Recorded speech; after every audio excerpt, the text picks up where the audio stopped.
Lalaking dati nang nakulong sa kasong murder, arestado sa pagdanakaw at pagkatay ng baka sa Cabanatuan City. Tutukan sa report.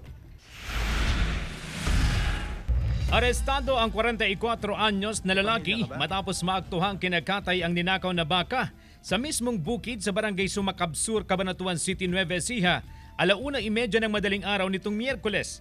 Ayon sa pulisya, residente ng Dipakulaw, Aurora ang suspect na dati nang nakulong sa kasong murder.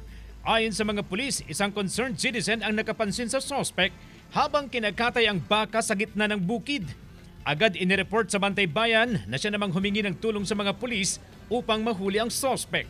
May nag-report sa kanila na may natanaw na nagkakatay ng baka doon sa Talahiban, doon sa barangay nila, doon sa particularly doon sa mga matalahib na area o portion doon sa barangay. So dagli-dagli ay rumisponde ang pulis natin at naaktuhan nga natin yung isa sa na kumakatay ng baka doon sa. Ibinigay sa may-ari ang karne ng kanyang alagang baka na kinatay ng suspect. Nagkakahalaga raw ito ng 80,000 pesos.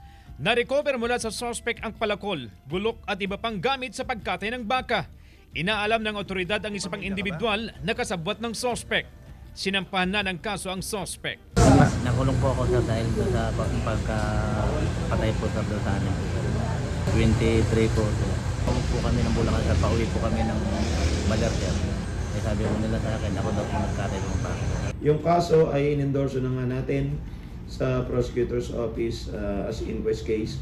Violation ng Presidential Decree 533 o yung anti-cartel rustling law. CJ Torida, One North, Central Luzon.